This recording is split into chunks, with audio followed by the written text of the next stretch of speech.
CW Sports welcomes you to the Sandhills of North Carolina. Today, it's round 10 for the NASCAR Xfinity Series. Drivers, start your engines!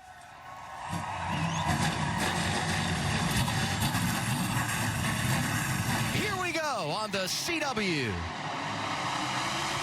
And Sanchez is going to have to be careful right here of how loose he gets on the inside of Parker Retzlaff. First time driving down this corner.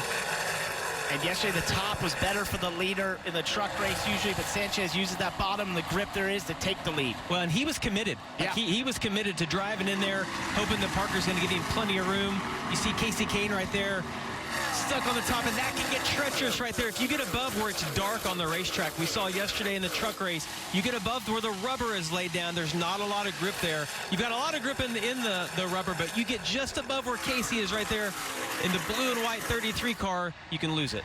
Under caution for the second time, NASCAR Xfinity Series racing at Rockingham, and it was a lap vehicle that had it step out. William Sawalich running inside the top 5, closing on Catherine Legg. There's contact, and unfortunately, it not only caused damage for Sawalich, but Casey Kane as well. Watching this live as it happened, and I don't know, as we were riding on board with William Sawalich, it just looked like the 53 overslowed that corner by a lot, and I mean, we were on board with William, and it just didn't, it seemed odd how much she slowed down. She's been put in a really tough position here, being in this car after not obviously practicing this car, jumping in it for the race. Obviously, a lot of sponsorship behind her there that wanted to be in this race after they missed it. Lost the lead, but gets it back through a cycle of stops, and he's out in front of Retzlaff. Here he is, 48, back to the green and white checkered flag. It's going to be the rookie, Nick Sanchez, who wins our opening stage.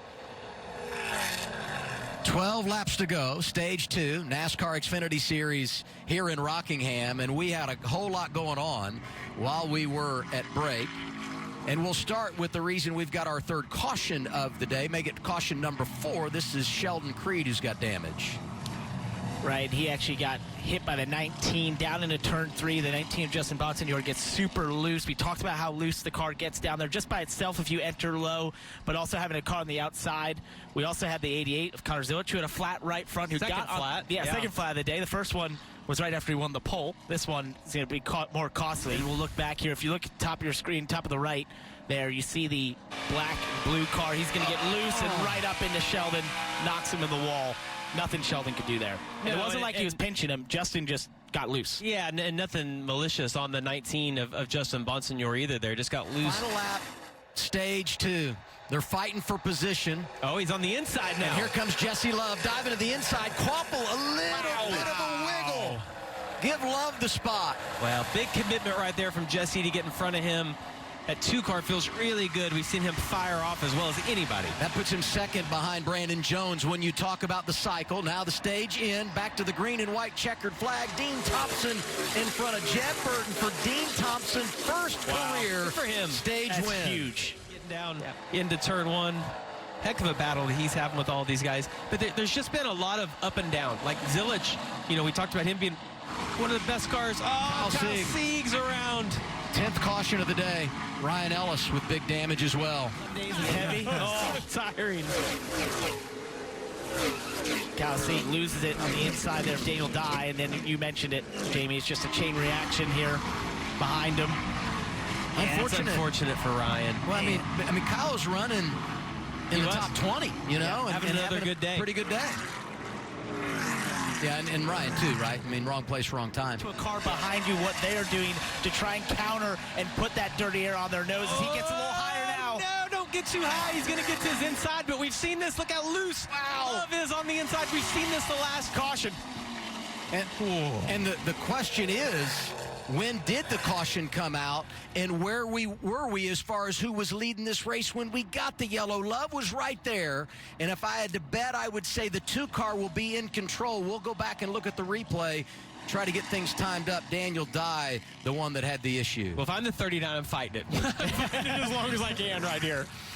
Oh, and Sieg is going to be the leader. Yeah, we just got word from NASCAR. Ryan Sieg will be the race leader. So that caution falls at the perfect time for Ryan Sieg because it gets him the lead back, but it also is going to buy him a couple more laps of caution, hopefully to make it on fuel.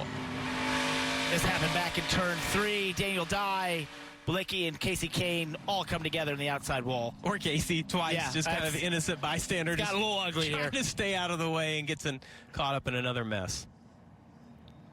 I'm No saying kidding. watch the Pay 16 attention. because he's got to be tight on fuel here. Front row, restart coming with 10 to go. Jesse Love outside of Sammy Smith. Jesse gets a Oh, really the good launch. 16 sputtered. Oh, Big big wreck just wreck. behind the race leaders. That's exactly what Yeah. we talked about.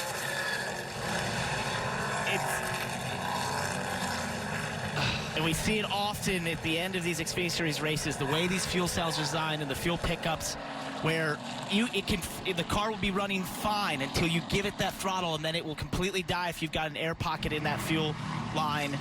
Doesn't really have as much damage. And if you watch this, watch Brandon Jones. He's the 4th car back. He gets turned by Sanchez down to the inside. That's kind of what hooks everybody up into that outside lane. And you see the 16 just doesn't go at all, and that packs up the whole field behind him. You see Christian Eckes' hands moving back and forth, trying to wiggle that car and hold on to it at the same time, trying to get it going. It just didn't go. Sammy Smith with a great restart right here. Can Jesse Love, though, sail it off in to 1 and 2 and clear him? He does it. He ran out of fuel right there a little bit. Jesse Love going in the wrong direction. Sammy Smith takes the race lead. It's almost like it stumbled just Like a a little hiccup. bit. What a day this could be for Sammy Smith, though, to not only win the race, but to win the $100,000 of the Dash for Cash. He's That'd be 3 laps massive. away. But who's chasing down as we see Sam Mears out of fuel? Oh. Josh Williams going by. Oh, Zilich sideways And into now he's Jeff gonna Burton. catch it. He's going to catch it. No caution yet. Sammy Smith does not want to 41 see the there it caution right is. here. Yeah, we got a big wreck here down the back. Oh, my goodness, big hit. Wow. Yeah, the car's running out of fuel. You know, they stumble, and the as you're going down the straightaway, if you're behind somebody tight and they swerve to get out of the way, it's hard to avoid it. Who do we have at the front 2 right now? Sammy Smith and Taylor Gregg. Let's go back and see what happened to Zilich. So there's Mayer running out. They're going to go 3 wide here with Jeff Burton, Connor Zilich, and Brendan Poole, and it just, we talked 3 about. wide. Yeah, In turn one, it's hard. and that corner funnels down, like we said. They're all racing position late in the race. They're going to take all the risks they can. It's 3 cars going for 2 cars worth of real estate. And those guys all saved it, though, right? This was on around the corner right here. As you see Sam Mayer running out of fuel, you see him shaking in there. The car's backfiring because there's no fuel in it. That allowed Zilich to get to the inside of Jeb Burton. And as you mentioned, you know, they're 3 wide getting into that corner. It funnels down. But this isn't actually what brought the caution out. It was on around the corner. We'll see. It's overtime at Rockingham, sponsored by Credit One Bank. Retzoff gave Taylor Gray a pretty big shot there. So did Jesse Love in the back of Sammy Smith. Moves him up the track. Jesse Love got in the back of Sammy Smith just a little bit. Jesse Got Love him drives pushed up. through, takes the top spot. Sammy Smith is second, Harrison Burton up to third. A ton of speedy drive there down on the backstretch, but what a move by Jesse Love. Used him up a little bit, but got to the bottom. Take the lead. Once we get the white flag, the next flag will end it. We've got the white flag, and now if the caution comes out, this race is over. Jesse Love down the back straightaway. He was not born the last time the Xfinity Series came and raced at Rockingham. He's been good all day long, played the patience game at the front, at the end. Jesse Love, second win of the year, comes at our return to the Rock. Be aggressive, though, as you mentioned, he was. And, you know, I had a conversation with Danny Stockman a couple weeks ago about that aggression. He said, you know, we've been asking Jesse to be a little bit more aggressive at times, bend some fenders, use the speed of your race car, use some contact at times when it's appropriate to make position. And I think he did the right balance today and absolutely had the fastest car and deserved this win.